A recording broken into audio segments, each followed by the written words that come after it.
Ese es el título de la charla que vamos a tener en los próximos minutos, el futuro del mercado inmobiliario de Madrid en el segmento del lujo.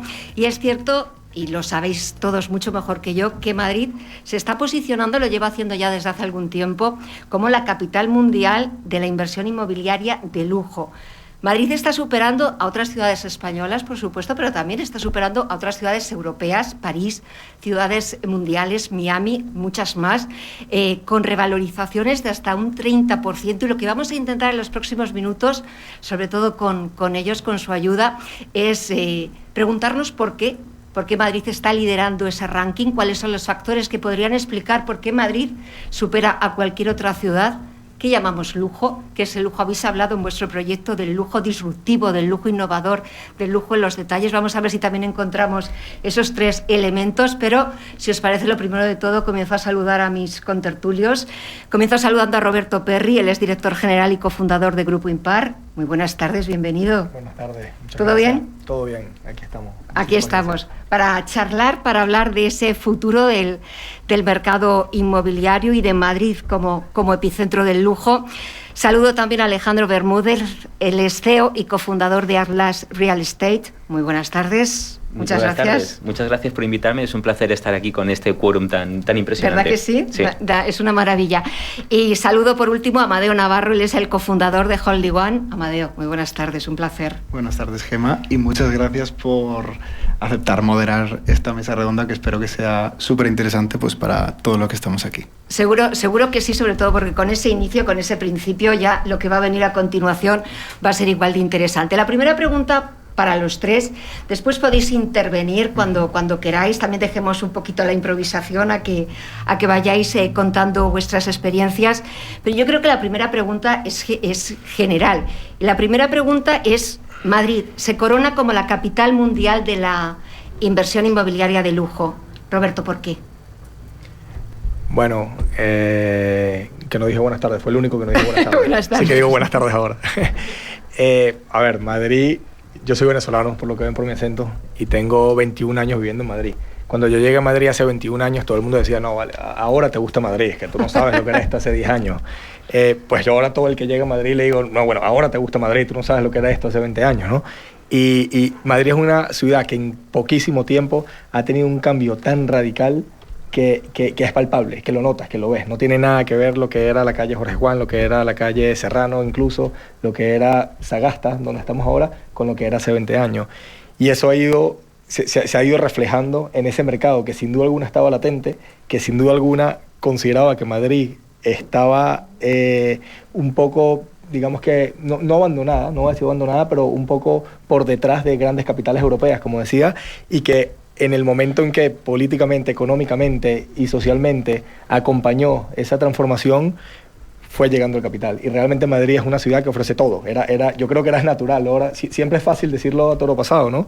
Pero hace 20 años, cuando todavía no estábamos allí, la realidad es que era bastante obvio. Tenemos el mejor clima probablemente que hay en las grandes capitales europeas, tenemos una puerta absolutamente abierta a toda Latinoamérica y a un mercado muy importante que está ahí presente, y después pues la gente, la política social, las políticas económicas, lo bienvenido que te sientas. Yo creo que era cuestión de tiempo, ¿no?, que llegáramos, y bueno, se dieron todas esas cosas y todo llega. Todo llega. Alejandro, todo llega. Nos estaba contando Roberto que Madrid ofrece todo, que es verdad que de 20 años a esta parte no tiene nada que ver, y me imagino que dentro de 20 años pues tampoco será el Madrid que conocemos ahora, pero ese todo que ofrecemos tiene que ofrecer, o tenemos que ofrecer, unas ventajas que no las ofrece el resto de ciudades. ¿Cuáles? No, desde luego, estoy totalmente de acuerdo con Roberto y todo lo que ha dicho, y yo creo que una de las ventajas de Madrid, y es el motivo por el cual dices que es la capital mundial de la inversión en lujo, es que todavía tiene mucho recorrido. O sea, yo te diría que es la capital mundial en cuanto al crecimiento de la inversión en lujo, porque ahora mismo Madrid, yéndonos a 2015, yo perdona, soy muy de números, yo siempre la cara, sabes que la cabra siempre tira al monte, así que voy a empezar con números ya, pero hace tan solo 10 años, el lujo en Madrid era 15.000 euros por metro cuadrado, el ultralujo, las branded residence de Canalejas, y no se había visto nada igual, ¿no? Estaban rompiendo el mercado, salían de la crisis, etc. Ahora mismo, ese valor es un valor promedio en calle Serrano, ahora mismo, en el barrio Salamanca. Entonces, la ventaja que tiene Madrid es que todavía tiene mucho margen de crecimiento. Si tú vas a Londres, vas a París, el lujo todavía está bastante por encima y la base de compradores que tiene Madrid en cuanto a lujo es mucho más diversa. Porque Madrid es capaz de atraer, por supuesto, el público latinoamericano, que está invirtiendo muchísimo y muy bien, pero también el principal comprador internacional de Madrid ahora mismo, no nos olvidemos que no es el comprador latinoamericano, es el comprador europeo y norteamericano. Es decir, ingleses, italianos, franceses, estadounidenses, canadienses, pero también japoneses, también asiáticos. Es decir, estamos teniendo una diversidad bestial en cuanto a compradores, atraemos inversión de todo el mundo. Y eso nos da muchísimo margen de crecimiento, porque el pool de compradores de Londres, que ahora mismo el lujo en Londres, o ya no te digo Mónaco, sigue estando muy por encima, pero el pool de compradores es mucho menos diverso. Por tanto, Madrid todavía tiene mucho recorrido y por eso el lujo ahora mismo en Madrid no se sabe lo que es, ¿no? ¿Qué es lujo? Porque cada año estamos batiendo récords en cuanto a precio y la verdad es que la demanda sigue subiendo y las ventas siguen siendo buenas. Por tanto, para mí, Madrid lo que tiene que ofrecer es eso, un potencial de crecimiento, muchísima diversidad y, sobre todo, muchos ambientes diferentes. No es lo mismo el barrio Salamanca que Almagro, que Plaza de Castilla, que el centro. Y estamos viendo lujo en todas las partes, ¿no? Luego entraremos a definir qué es el lujo si tenemos tiempo, porque el lujo también es un concepto muy variable, ¿no? Pero yo creo que lo que ofrece Madrid es esa capacidad de crecimiento que parece de momento no tener límite.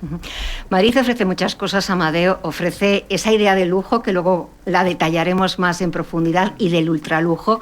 Pero Madrid también ofrece salidas profesionales. Madrid ofrece un buen clima, aunque a partir de mañana se empiece a empeorar el tiempo. Pero también Madrid ofrece un marco de seguridad jurídica, que eso es lo que hace que los inversores de todas las partes del mundo estén eligiendo Madrid frente al resto de ciudades. Totalmente. De hecho, yo no tengo 20 años de experiencia en Madrid. Mi primer flip yo lo hice hace 15 años. Hace 10 años, fue en 2015. La ciudad era completamente distinta y muchos de vosotros que en esa época invertisteis, pues lo sabéis. Pero sí hemos vivido, tanto con la parte de inversión como por la parte de intermediación, esa evolución del cliente. Y al final yo en mi cabeza me he hecho como un concepto del por qué y yo lo transformo en una coctelera, ¿no? O sea, tú te imaginas que tienes una coctelera y empiezas a echar ingredientes, que eso es lo que ve nuestro comprador, ¿no? ¿Qué ingredientes empiezo a meter en esta coctelera del lujo? Empiezas por la seguridad, que para nosotros es súper normal. Andar en transporte público, caminar por las calles y demás. Oye, hay países en los que eso no es así, que tú te tienes que mover en transporte público del punto A al punto B y ya está. Sigues, como habéis dicho, con temas como el idioma, pero no es solo el idioma, también es una familiaridad cultural con muchos países de Latinoamérica. Hay otros muchos que no, pues a lo mejor no la vamos a tener con Japón, pero sí la vamos a tener con México, por ejemplo. Y también tenemos el estilo de vida.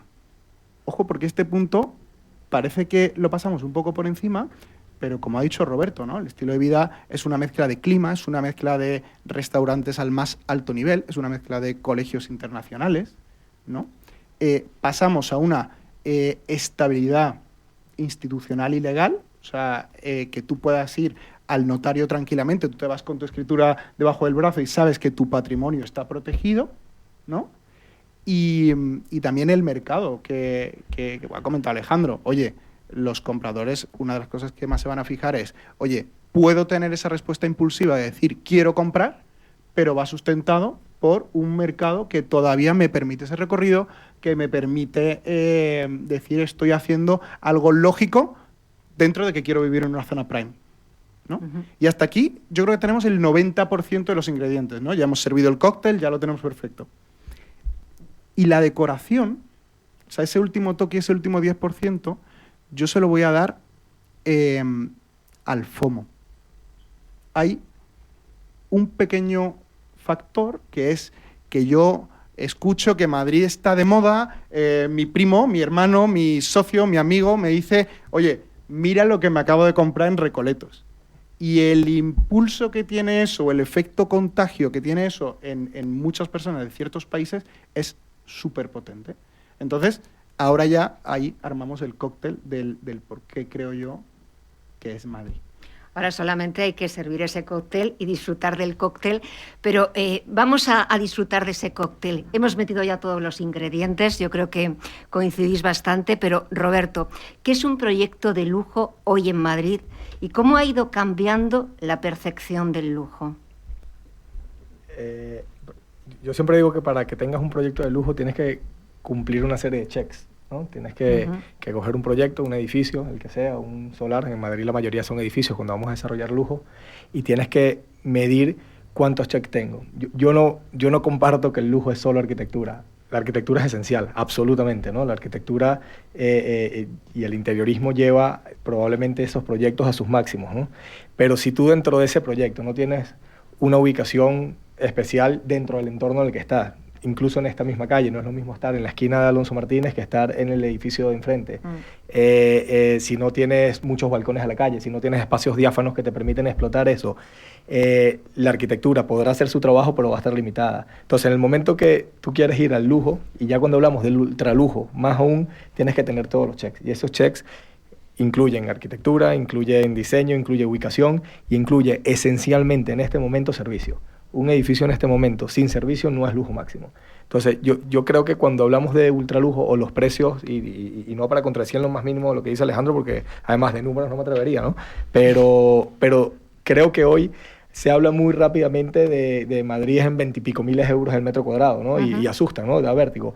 Y yo lo que diría es que esos 25 mil y pico mil euros el metro cuadrado no son comparables con el lujo que veíamos hacía 5 años. Hace 5 años no había en Madrid, hace 8 años, ese tipo de proyectos. Ese tipo de proyectos se empezó a desarrollar. Seguramente el Four Seasons, ¿no? Como comenta, fue uno de los primeros en el que le empezó a meter servicios a sus edificios, y a partir de ahí hoy se creó una nueva línea de lujo, y ese lujo no existía en Madrid hace un tiempo. Entonces realmente no estamos comparando, en mi opinión, los 12.000, 15.000 euros de hace 5 años, 6 años con los 25.000, 30.000 de hoy. Ese brinco abismal, brutal que ha habido, es porque se creó una nueva línea de producto que antes no llegaba. El ultra rico a Madrid no llegaba. Tenías familias muy ricas, madrileñas, toda la vida lo ha habido, pero que estaban limitados a, digamos que, los pisos que les gustaba de toda la vida, sin buscar ese producto. O a las zonas. O a las zonas muy puntuales. Y hoy, en cambio, tienes un producto de ultra rico que no va únicamente dirigido al mercado internacional, sino al mercado nacional también. Y eso es lo que es hoy lujo máximo. Hoy lujo máximo es la combinación de todos esos aspectos en el que, por supuesto, la arquitectura, la ubicación es válida, pero sin servicio no llegas a los precios máximos que tienes que tener, ¿no? Alejandro, hablabas de que Madrid todavía, quizás si está liderando ese ranking es porque le queda recorrido. Estaba hablando también, Roberto, de las distintas zonas, de las diversas zonas. Y también es verdad que cada vez cuesta más comprar dentro de la M30. Sí, totalmente cierto. Para seguir un momento la respuesta de Roberto, para mí hay un componente adicional, que es al lujo, por supuesto, la ubicación, por supuesto, el interiorismo, los materiales, pero hay otro que es el espacio. Es decir, tener espacio libre, disponibilidad de espacio en zonas prime. Eso es un lujo extremo. Por ejemplo, os lo voy a contar cuantitativamente. Habitualmente, y todos estamos aquí relacionados con ello y todos lo conocemos, cuanto más grande es una vivienda, suele ser más barata por metro cuadrado, ¿no? En general. Sin embargo, en zonas prime, en el lujo no ocurre. En Calle Serrano, en el Ensanche de Barcelona, en Paseo de Gracia, en Marbella, cuanto más grande es una vivienda, es más exclusiva y el precio por metro cuadrado es mayor. Por tanto, ahí hay un componente de lujo que no es material, que es el espacio. Es decir, estoy dispuesto a pagar más por la ubicación, más por el diseño, pero también más por tener espacio en una zona prime. Entonces, digamos que cada vez es más difícil comprar en la M30 porque estamos viendo que está bajando mucho, está subiendo tanto la demanda que la oferta no es capaz de seguir ese volumen de demanda. Ya todos sabemos, y no voy a entrar en detalles porque creo que todos hemos escuchado mucho esto, pero hay un déficit clarísimo de viviendas en construcción. Es decir, no hay obra nueva en el centro de la M30, o sea, dentro de la M30 no hay obra nueva, fuera de la M30 también hay poco. Y ahora mismo estamos teniendo mucha población viniendo de otras zonas de España, de otros países que están demandando vivienda. Si yo os preguntase a casi todos cuál es la población de España hoy, me diríais, pues la población de España son 47 millones de habitantes, ¿no? Error, son 49.100.000, porque en los últimos 2 años hemos subido 1 millón y pico de habitantes. Eso es población que busca vivienda. Y busca vivienda en todos los estratos, en el lujo, en el alto standing, en el normal, en el asequible y en el muy asequible. Y ese es el problema, que además, como Madrid es tan atractiva, estamos quedándonos sin producto construido, ¿no? Hay viviendas para rehabilitar, pero no damos abasto con la demanda. Por tanto, la población se está yendo cada vez más lejos. Y lo que estamos viendo es que zonas que antes, pues digamos que eran zonas de extrarradio, de expansión, ahora mismo están teniendo precios muy altos, porque hay mucha demanda. También por los costes de construcción, el coste del suelo, etcétera, pero sobre todo por la demanda. Por ejemplo, Tres Cantos, ¿no? Ya no me voy a Valdebebas, que lo conocemos todos, La Moraleja, etcétera, Alcobendas. Tres Cantos. Tres Cantos ahora mismo es difícil comprar, o casi imposible comprar una obra nueva por menos de 6.000 euros metro cuadrado, ¿no? Calidades estándar, ubicación. Bueno, Tres Cantos es chulo, ¿no? Pero es decir, Madrid es una ciudad que está creciendo, y lo que ocurre es que todos queremos vivir en el centro de Madrid, pero no hay espacio. O nos dejan construir rascacielos de viviendas o no hay espacio. Entonces, como eso no va a ocurrir, lo que está ocurriendo es que están subiendo los precios. Están subiendo los precios y también está subiendo cada vez que hay más clientes, Amadeo, sobre todo clientes latinoamericanos. ¿Qué es lo que buscan en Madrid? ¿Qué busca ese cliente latinoamericano? Porque me da la sensación que ha cambiado también el perfil y que no todo les vale. Bueno, yo creo que el cliente latinoamericano, como el cliente europeo, como el cliente de otras partes del mundo, busca cosas distintas según su rango de precio. Entonces, no busca lo mismo un cliente latinoamericano que se va a gastar 1,5 millones que el que se va a gastar 7,5 millones. Nosotros en Homely lo que hacemos es como hacer un avatar de comprador de lujo, y entonces lo empezamos como a segmentar por ticket. Y pues diríamos, por ejemplo, que el que se gasta de 1 a 2 millones de euros, en nuestra experiencia es un comprador predominantemente nacional,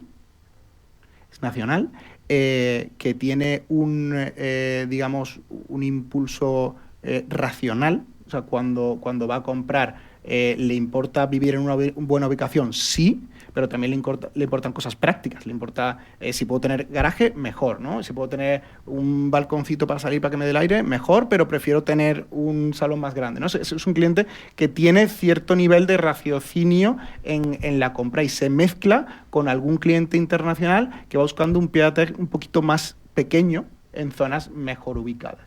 Y luego el siguiente escalón, que sería como de 2 a 4 millones de euros, ahí el cliente se vuelve más mixto, empieza a convivir ya el cliente nacional de alto nivel con el cliente internacional, que tiene, digamos, un puntito más emocional. Ya se puede permitir elegir un poquito más la zona, elegir más la calle, elegir más el edificio, la fachada, cierto tipo de características, las vistas, ¿no? Y evidentemente es más exigente. Si subimos el ticket de 4 a 6 millones, aquí para mí ya se me voltea un poco el tipo de cliente, empieza a ser un cliente ya predominantemente internacional. Es un cliente que no va a ser su primera casa en Madrid, no va a ser su segunda casa, normalmente va a ser su tercera, cuarta, quinta casa, y lo que busca es un muy buen activo para sumar dentro de su portfolio. Entonces, aquí me puedo permitir ya elegir muchas cosas. A lo mejor no me puedo permitir elegir el mayor espacio dentro de la zona más prime, pero sí voy a poder elegir la zona más prime con un 3 habitaciones, 4 baños, que venga mi familia, que la máster sea suficientemente grande, tener una casa de 200 metros donde me cabe lo que necesito, pero bien ubicado, ¿no? Y ya cuando subimos por encima de 7 millones y demás, van buscando los trophy assets, ¿no? Que son ya, quiero la rareza, quiero algo exclusivo, no me voy a regir tanto por el euro metro cuadrado y por el precio, porque si tengo 12 millones de presupuesto, lo que quiero es que mi vecino no tenga algo ni parecido a lo mío, ¿no? Entonces, cada uno busca una cosa, pero yo creo que está bien como tener claro, que cada uno tenga claro cuál es su avatar de cliente comprador en función del segmento en el que esté ubicado, y decir, voy a por ese a tiro hecho, ¿no? Y que cuando vas subiendo el ticket, pues, como ha dicho Roberto, es que según vas subiendo tienes que empezar a hacer cosas que antes no había. Y tienes que empezar a innovar, y ya, si queréis, entramos en eso de qué es lujo, ¿no? Aparte de qué es lujo, qué es ultralujo, también quería haceros una pregunta a los tres. La forma de encontrar activos de lujo. Roberto. ¿Voy a dar el secreto? ¿Ay? Sí. Así en petit comité. No nos escucha nadie. No nos escucha nadie. No hay secreto. Ojalá. No va a salir de aquí. Ojalá en verdad hubiese una fórmula y que pudiésemos llegar con ellos. Es sin duda alguna la clave de todo para el promotor. No sé, o sea, para el comprador final también, evidentemente, ¿no? Está buscando continuamente esa unidad que es la que le satisface. Para un promotor que cada vez está en un lugar en el que los precios están más tensionados, no hay ninguna duda, y que cada vez más los propietarios de activos o los propietarios de inmuebles que en un momento dado quieren desinvertir, porque evidentemente para acceder a ese inmueble necesitas que alguien quiera venderle, está leyendo la prensa, hay números como lo que dice Alejandro todos los días que el precio es altísimo. Pero claro, si siguen diciendo eso, que es una realidad, pues si tú tienes un activo y lo vas a vender, pues quieres buscar al máximo, ¿no? Y la clave está allí, la clave está en lograr dar con esa unidad que por cualquier motivo consideras que vas a poder alcanzar la rentabilidad, que al final es lo que nosotros buscamos. O sea, yo siempre cuento que cada vez que nosotros hacemos un proceso de licitación o estamos buscando un activo y lo llegas, lo ves, dices, este es el perfecto, aquí voy. Si te quedas por fuera, siempre quedas coño. He tenido que haber puesto un poquito más, ¿no? Pero cuando te lo llevas es, ¿dónde me equivoqué? Esto definitivamente me equivoqué. O sea, y es verdad, ¿no? Porque al final estás siempre un poquito en el límite, ¿no? Siempre estás buscándolo. Entonces, no hay una fórmula, pero estás todo el día en la calle, ¿no? En nuestro caso tenemos un equipo de 3 personas, 24 horas al día, buscando inmuebles, pidiéndole a Alejandro, en este caso, que nos dé estadísticas continuamente de todo lo que pasa alrededor, y se hace muy difícil realmente. Es sin duda alguna la clave para todo. Ahora, ¿cómo se busca? En nuestro caso, es recorriendo absolutamente todo. Mira, me das pie porque, aparte, no sé si los datos también así lo atestiguan, Alejandro, pero me da la sensación de que ahora la forma de encontrar activos de lujo es mucho más artesanal, más tradicional y por contactos que a través de la tecnología, ¿no? Sí, eso es. Y la verdad es que, Roberto, tienes toda la razón. De hecho, yo en las redes sociales he dejado de hablar de vivienda.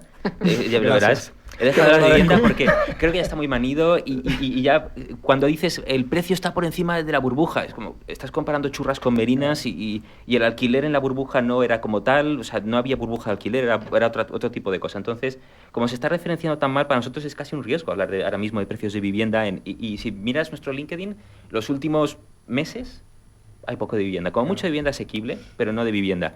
Porque es un tema que da lugar a mucha mala interpretación. De hecho, muchas veces hay algunos medios que nos llaman y decimos, oye, mira, prefiero no responder, no sé de qué me hablas, yo me dedico a hacer helados, ¿no? Entonces, ahí está el tema. Entonces, volviendo a la pregunta, es cierto que ahora mismo el lujo es artesanal. Es decir, es un mercado más opaco, y no lo digo desde el punto de vista negativo, sino que requiere saber a qué puerta llamar, ¿no? Por desgracia, y es una tendencia que justo hoy, esa sí que lo ha comentado hoy en redes sociales, lo que estamos viendo es que cada vez hay más inmuebles, como hay tanta demanda, cada vez hay más inmuebles que no se publican en portales, ¿no? Los portales están perdiendo cierta cuota de mercado porque cada vez se va más a la venta artesanal. Eso está empezando, sobre todo, ya lleva mucho tiempo empezando en el lujo. Y cuando digo lujo me refiero a viviendas sueltas, pero también a edificios. Es decir, tú en edificios no puedes encontrar Sagasta 27 o este edificio, por ejemplo. No lo puedes encontrar en Idealista, por ejemplo, o por decir otro portal. No quiero decir ningún portal en particular. Pero tú no lo puedes encontrar. Entonces, ¿cómo haces eso? Pues tienes que peinar la calle. Puedes apoyarte en datos. Aquí he tirado piedras en mi tejado, pero tampoco quiero tirar el tejado al suelo, ¿no? Entonces, digamos que puedes identificar los edificios que te interesan, ¿no? Por superficie, por uso, por propietario, por estado de conservación, pero el hecho de llamar a la puerta y decir, oye, tú eres el propietario de este edificio, ¿te interesaría venderlo?, etcétera, eso es algo que es totalmente artesanal. Tienes que saber a qué puerta llamar, ya no solo del propietario, sino de quién puede llamar al propietario y tener éxito. Porque todos los propietarios del barrio Salamanca, todos los que tienen edificios completos, todos han sido llamados 1000 veces. Es decir, una de las cosas que más nos han pedido desde hace unos años es ya no solo lujo en sí, sino branded residence. Es decir, después del éxito de Canavejas, Mandarín Oriental, hay varios inversores de hoteles y operadores de hoteles que nos han preguntado para hacer branded residence. Y claro, al principio nos decían, oye, encuéntrame edificios de uso terciario, propiedad vertical en el barrio Salamanca de como mínimo 5.000 metros cuadrados y de como máximo 20.000. Como, aquí están, esta es la lista. Lo que pasa es que ya todos están hartos, no me llaméis, no lo voy a vender. Por tanto, hay que innovar un poco ahí. O hay que hacerlo granular, o hay que salir a otros barrios, o simplemente, en lugar de llamar al propietario directamente, a lo mejor hay que saber quién tiene que llamar a esa persona. Por tanto, sí que hay uso de datos, pero en el lujo hay menos. El lujo es más para analizar, más que para obtener, más que para originar. Y requiere mucho saber saber dónde ¿Dónde estar. llamar? Eso es. Y aparte de saber dónde llamar, Amadeo, ¿existen todavía nichos de mercado que aún estén por descubrir? Nichos de mercado, además del residencial puro tal y como conocemos. Bueno, yo creo que tanto Alejandro como Roberto han mencionado el branded residence. Yo también pienso que es el futuro, esos servicios añadidos. Es que además tú date cuenta, el público que va a comprar lujo está muy acostumbrado a tener servicio. O sea, a vivir con servicio. El sueldo mínimo en México son 400 euros. O sea, te puedes imaginar que están acostumbrados a tener una serie de cosas que llegas aquí a Madrid y no las tienen, ¿no? Entonces, cuando tú quieres buscar lujo, empiezas desde el exterior hasta tu casa. Y es desde que caminas en las calles, te gusta lo que ves alrededor. Por eso hemos visto como barrios como Justicia han subido tanto. Oye, ¿por qué? Pues, hombre, es porque está muy cerca de la Castellana, pero también es porque se ha transformado el barrio. Estamos viendo restaurantes, tiendas, pues ahora Justicia no es lo que era antes, ¿no? Llegas hasta el portal, buscas privacidad, buscas un servicio personalizado, que es el que estás acostumbrado a tener en tu casa. Y un servicio personalizado, hombre, ya no te digo que es mayordomo, pero que tengas un portero que se sepa tu nombre, que te salude, que te reciba un paquete, que si dejas a tu hija o tu hijo viviendo allí, sepas que va a estar bien cuidado, ¿no? Eso te lo dan los branded residents. Cosas fuera de los branded residents, pues por ejemplo en Estados Unidos el multifamily funciona muy bien. Lo que pasa es que te tienes que salir de lo que a todos nos gusta, que es Salamanca, Almagro y demás, pero si te vas fuera, puedes montar multifamilies de urbanizaciones más grandes, con servicios y amenities brutales, pero en un unit mix más pequeñito, ¿no? Donde, como sabemos, la sociedad española cada vez es más mayor y esas personas eventualmente van a querer vivir en casas más pequeñas, vender sus casas más grandes donde vivían con su familia y no por eso dejar de tener servicios, ¿no? Entonces el multifamily a mí me parece que en un país como España, en una ciudad como Madrid, funcionaría pues estupendamente bien. Un cliente latinoamericano, japonés, europeo, internacional, que sabe lo que quiere, y era la pregunta que también antes le hacía a Amadeo, Roberto, pero ¿le vale todo a ese cliente que busca lujo? No. Evidentemente no. No. Es exigente y sabe lo que quiere. Sí. A ver, el cliente de lujo, al final, un poco lo que decía Amadeo, probablemente es su tercera o cuarta casa, ¿no? Normalmente. No suele ser el mismo procedimiento que utiliza de compra, en el cual es una compra racional. No es que sea irracional cuando va a ir a comprar lujo, pero es verdad que tú tienes que primero cubrir tus necesidades básicas, ¿no? Si nos vamos. Entonces, si tú al final tienes que comprar una vivienda para clase media, por decirlo de alguna forma, es muy importante diseñar esa vivienda para dar una solución habitacional realmente y después le vas incorporando ciertos detalles. Cuando te vas al lujo, en el lujo, no me gustó llamarlo irracional, pero es verdad que ya hay proporciones que no tienen sentido, o que no tienen sentido para solución habitacional. Una vivienda de 500 metros cuadrados tranquilamente puede tener 3 habitaciones y no pasa absolutamente nada en el lujo. Cuando vendes un proyecto de máximo lujo, ese cliente normalmente va a venir con su despacho de abogados, con sus arquitectos y con su interiorista. Entonces, realmente tienes que adaptarte básicamente a lo que él quiere, si quieres llegar a esos precios máximos. Entonces, en el caso de nosotros, que no es comprar una vivienda puntual y después ofrecerla a un cliente, sino tengo que desarrollar un proyecto de promoción inmobiliaria, el reto está en hasta dónde llego y hasta dónde me meto en el interior de esa vivienda, que después ese cliente me lo va a personalizar. Si yo voy a vender viviendas de 3 millones de euros es una cosa, pero si voy a vender viviendas de 8 millones de euros, tienes que tener la flexibilidad para entender que ese cliente va a venir con ciertas exigencias y lo tienen muy claro. Lo tienen muy claro y de alguna forma, en nuestro caso, va en contra probablemente de nuestro business plan, ¿no? De nuestras necesidades para desarrollar un proyecto, por lo cual hay que buscar con mucha mano izquierda qué es lo que se le puede ofrecer a ese cliente para que se convenza de que esa es su unidad. En el caso de nosotros, nos fijamos mucho en las zonas comunes, mucho en el servicio, mucho en lo que viene a continuación, tener unos espacios muy bien diseñados, muy cómodos, muy amplios, pero siempre entendiendo que después va a venir un interiorista. A veces cuesta un poco en una promoción poner líneas rojas a un comprador que viene muy exigente, pero no nos queda otra opción que hacerlo. Y al final lo entienden. Entonces, en nuestro caso, saben perfectamente lo que quieren. Tenemos que de alguna forma poner límites en el momento de la entrega de esa unidad. Sin duda alguna, servicios, zonas comunes, espacios diáfanos, espacios cómodos están. Y en el interiorismo tenemos que dejar la base para que sea lo mejor posible, pero ya después vendrá él con su interiorista probablemente para terminar de decorarlo. Si no lo hace, por supuesto que siempre tenemos que tener un buen interiorista para entregar algo lo más parecido a ese lujo máximo. Pero como promotores inmobiliarios en el interior de la vivienda tienes que tener esa flexibilidad. Alejandro, volvemos a los datos, esos datos que te gustan tanto y que nos estás enseñando también.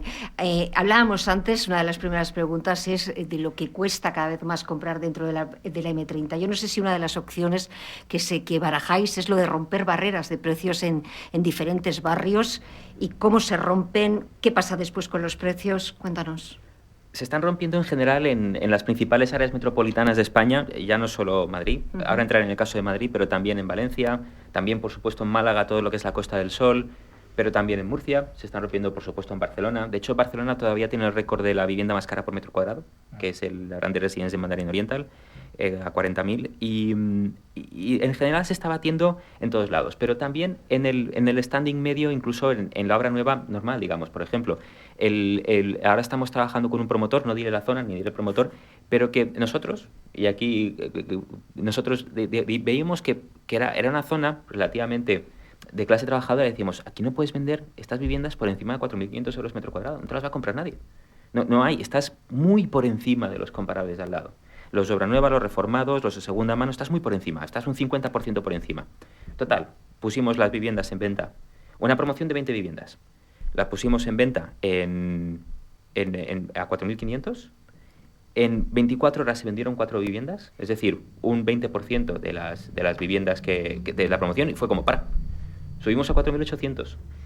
Y también se vendieron un montón de contratos en el segundo día. Entonces, tuvimos que parar y estuvimos rompiendo récords, ya no solo del lujo, de si estamos hablando de 30.000, etcétera. Estamos hablando de que en toda la periferia se está rompiendo porque no hay ese producto.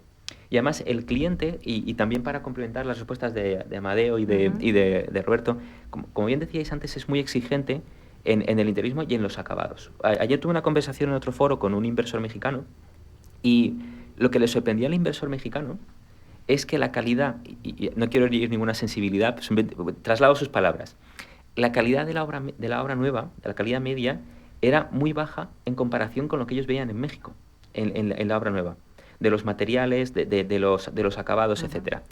Y yo siempre contaré el caso del Ritz, del Mandarín Oriental. Yo estuve muy envuelto en la reforma, en toda la parte de proyecto, y en aquel momento el precio estándar de la obra nueva por metro cuadrado, esto era 2015, era 800 euros metro cuadrado, ¿no? Es lo que construían los promotores, los principales, los más grandes de España. Allí, 800 euros metro cuadrado era lo que costaba el mármol, que se ponía en la pared, que ni siquiera computaba como metro cuadrado. Luego también estaba la tarima. Hicimos miles de muestras de tarima porque tenía que ser un cepillado exacto, sin ojos de perdiz, en punta Hungría, no en espina de pez, sino en punta Hungría. Luego también los latones, luego todos los acabados. Entonces, eso es el producto que exige un comprador de lujo, ¿no? Ya no solo lo que es el mobiliario, sino también los acabados y las distribuciones de las estancias.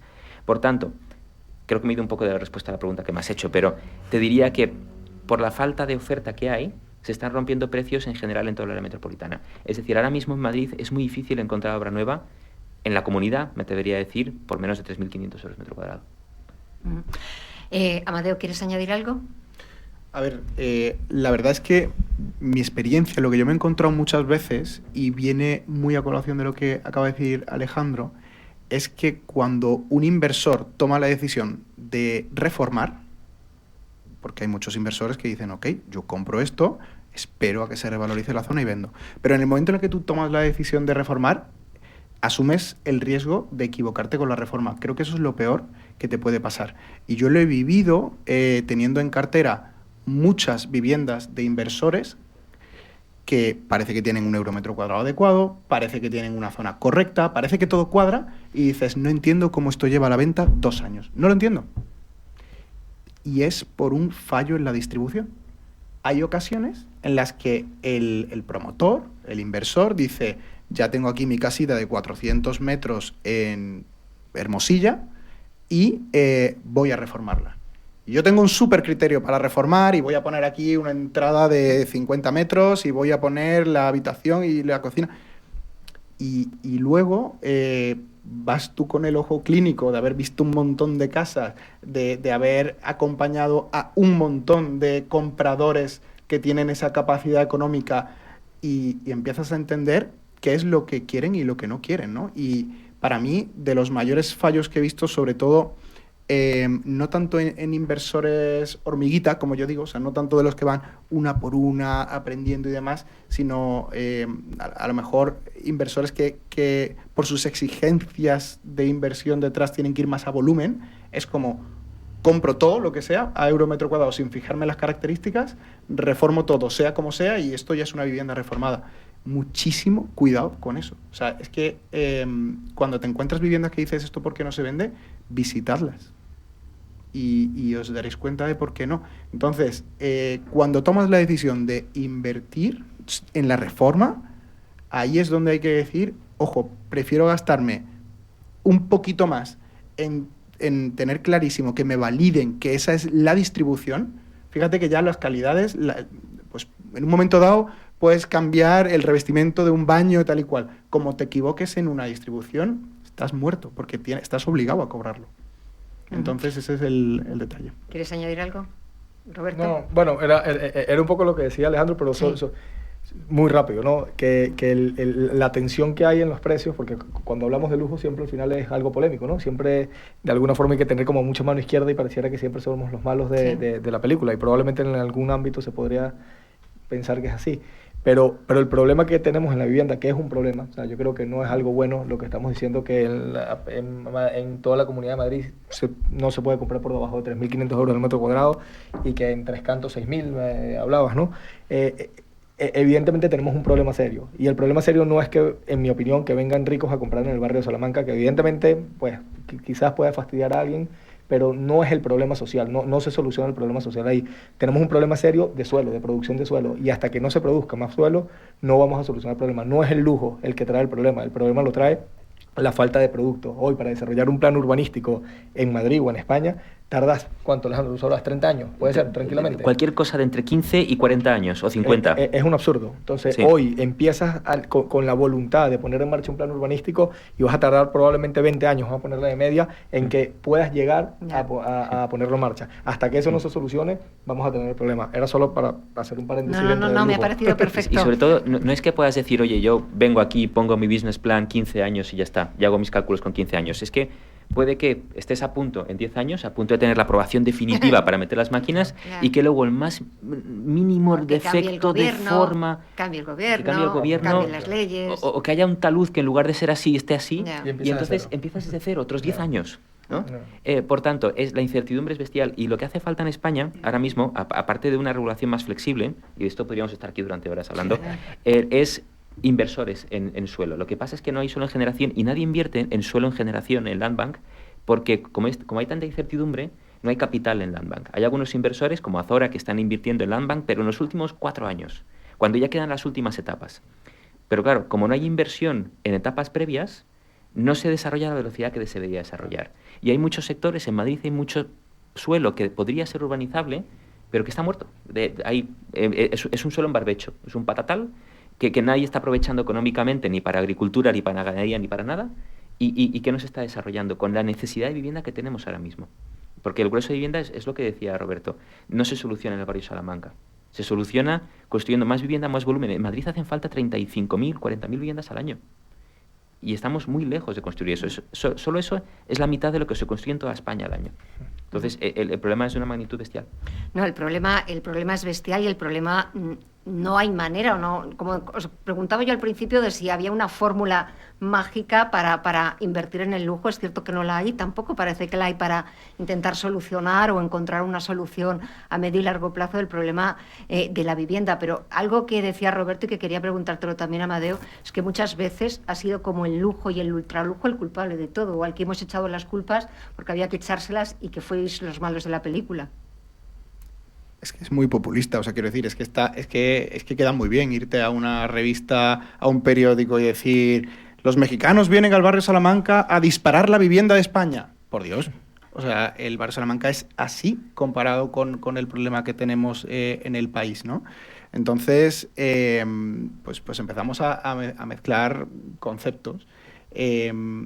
Rehabilitar edificios que están sin uso, que están vacíos y hacer una promoción de obra nueva, está genial.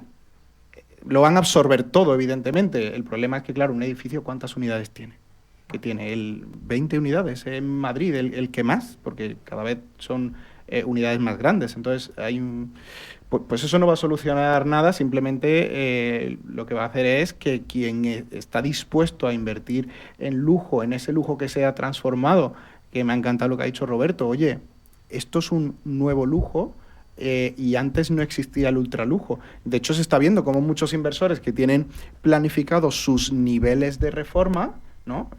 Clase A, B y C, lo que antes era su A, hoy han pasado a lo mejor 2 años solo y ahora es su C y ya han desarrollado un nuevo B y un nuevo A porque se tienen que adaptar a ese nuevo lujo, se tienen que adaptar a esos nuevos precios, ¿no? Pero No. eso es lo que hay. No, es verdad, es lo que hay y la situación, como lo habéis comentado los tres, no tiene nada que ver de hace... Estabas hablando al principio, hace 20 años, cuando viniste, pero yo te digo mucho más cerca, hace 5 años. Pero también os quería preguntar ya un poco para terminar, y después os voy a pedir también conclusiones, por favor. ¿Cuánto más valora un cliente una obra nueva frente a un flip? Roberto. Bueno, yo creo que Amadeo lo va a saber mejor Sí. que yo. Yo te puedo decir lo Sí. que nosotros vemos. Nosotros nos concentramos solo en obra nueva, por lo cual el flip no lo tengo medido del todo. Lo que sí creo es que cuando nos vamos a precios máximos, que normalmente lo da la obra nueva, es porque no es solo la reforma del interior, sino todo lo que lleva ese edificio, ¿no? Que tienes los servicios, te puedes permitir darle un valor añadido. Cuando reformas un piso puntual, el edificio seguirá siendo el mismo, tendrás las mismas tuberías que tiene el edificio, tendrás que lidiar con la comunidad de propietarios que está acostumbrado a no gastar normalmente porque hay de alguna forma un tema de idiosincrasia en no gastar en la comunidad de propietarios y vas a lidiar con ciertas cosas. Ahora, si un edificio, y yo creo que ahí es donde tienes que estar, de flip, está un edificio muy bien mantenido con una comunidad de propietarios que mantiene muy bien su edificio y reformas una vivienda en su interior bien, probablemente no haya tanta diferencia.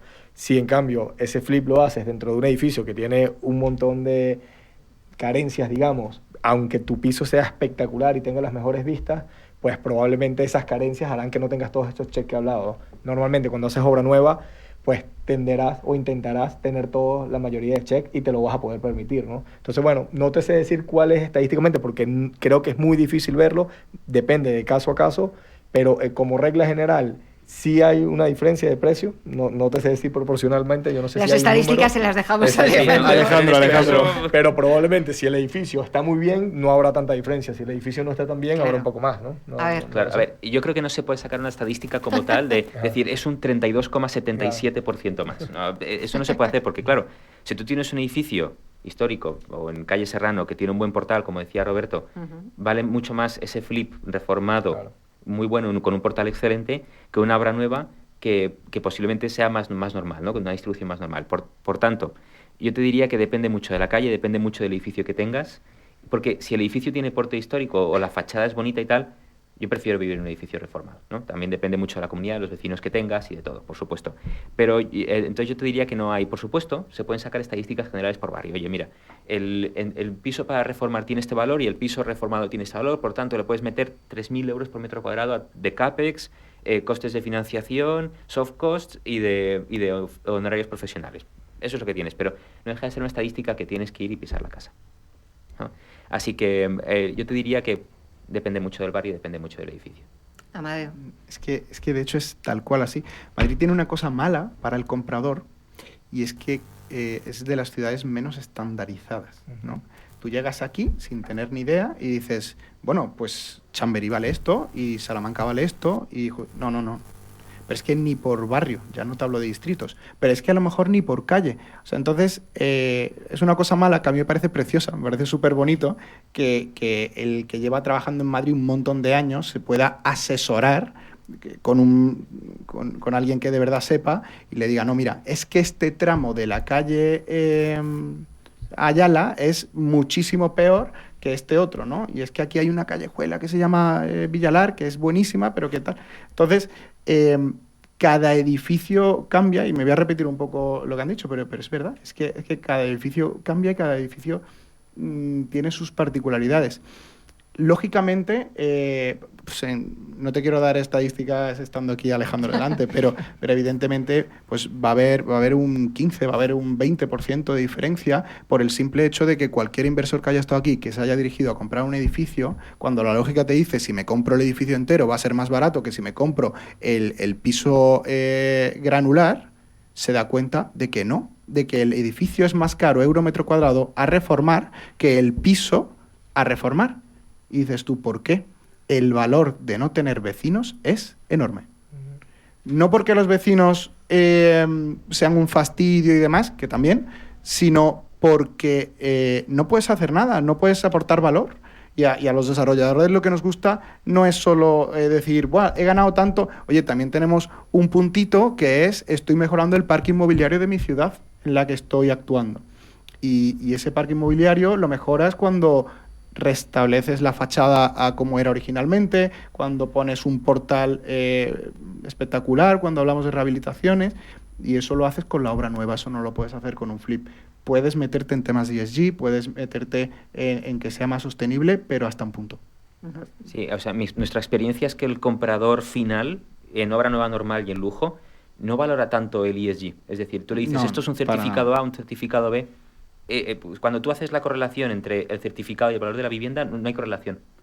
O sea, hay una cierta correlación con el certificado mejor, pero es porque la correlación es porque es obra nueva y las obras nuevas tienen buenos certificados. Por tanto, nosotros lo que hemos visto es que el comprador final todavía no valora el certificado energético. Eso viene por parte de los fondos de inversión, el que te da el dinero para que hagas la obra. Ese sí que te dice, oye, o es BREEAM espectacular tal, o no te lo financio.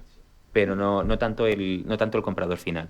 Y aquí, simplemente para contar lo que decía Amadeo, que me parece súper interesante, no está nada estandarizada. Nosotros cuando empezamos la empresa, éramos novatillos, teníamos el reto de hacer un algoritmo de valoración automática, ¿no? Que coja, tú le das la referencia catastral o le das lo que sea y te valora la vivienda, ya está. Entonces, claro, novatos, dijimos, oye, pues, ¿qué es lo que le valora a la vivienda? Que tenga colegios, zonas verdes, que tenga buenos hospitales, que tenga buenas comunicaciones, metro, la M30, etcétera, ¿no? Y hicimos un algoritmo que valoraba esas cosas.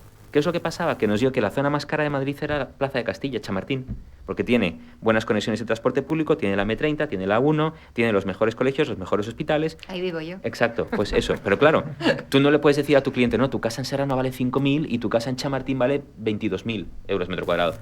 Te estás despedido, ¿no? Eso es lo que ocurre. Entonces, al final, lo que da valor a una vivienda es la atracción histórica de la zona. Y eso, como decía Amadeo, es no solo la calle, no solo el segmento de la calle, sino a veces también el lado de la calle, ¿no?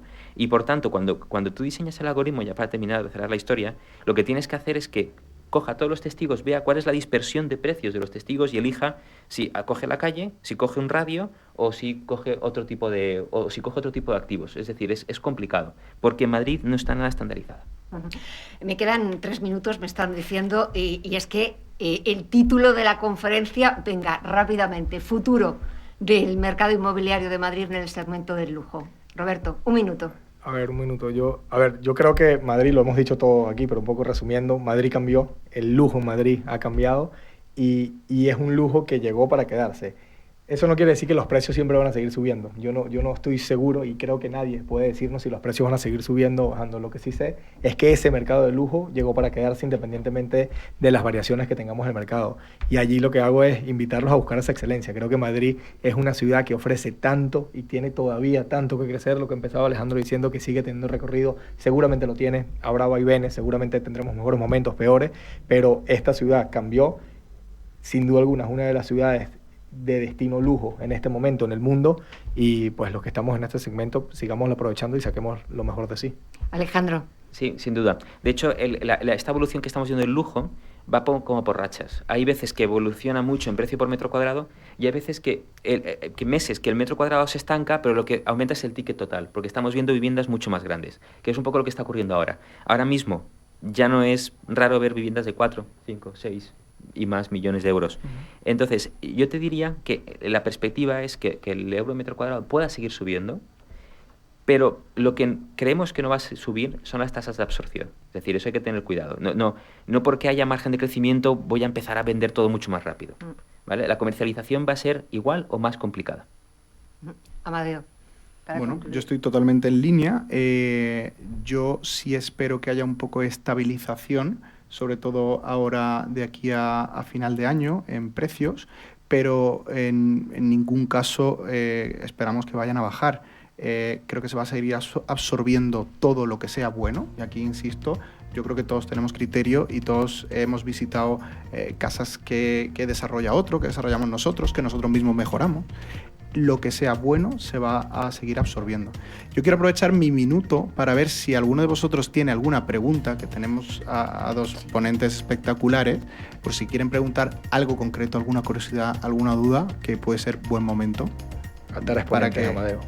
A tres ponentes espectaculares. Pues, estupendo. Pues... ¿Alguna pregunta? ¿Alguna curiosidad? ¿Nadie? ¿Nada? Es que habéis hablado muy bien. Lo tiene muy claro. Claro, habéis hablado muy bien. Bueno, a mí ya solo me queda daros las gracias. Para mí ha sido un inmenso placer.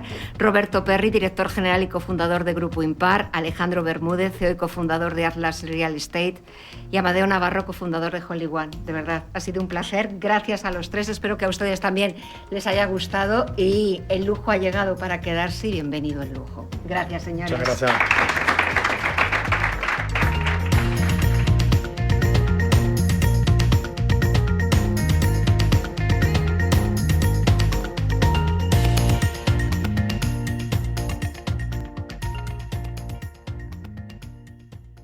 Radio Intereconomía, la radio de los negocios para estar bien informado.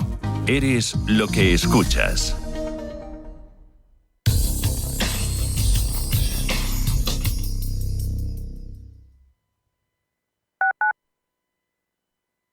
Urbanitae es una nueva plataforma de inversión inmobiliaria que te permite invertir a lo grande con cantidades pequeñas.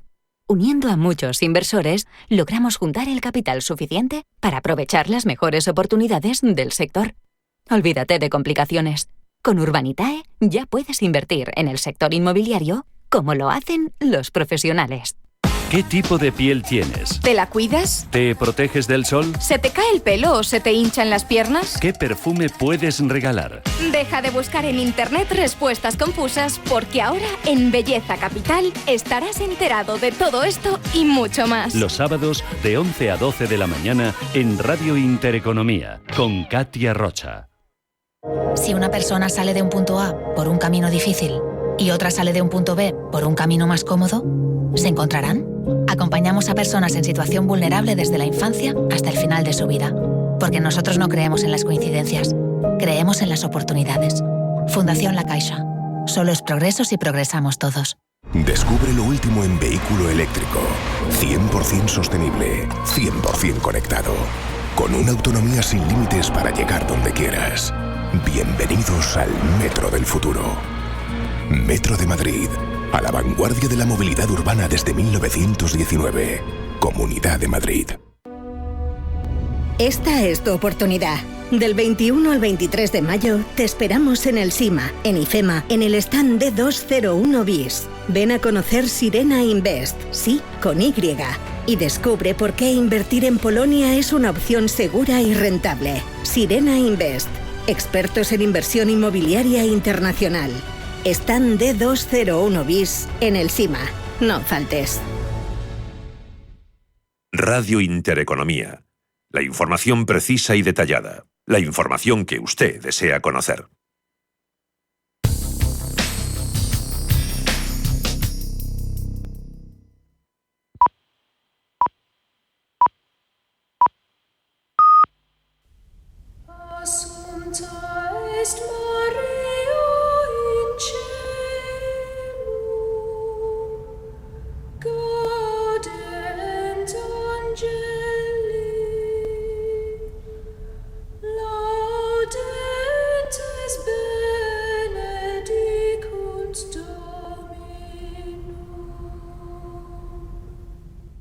Son las 12 de la mañana, las 11 en Canarias.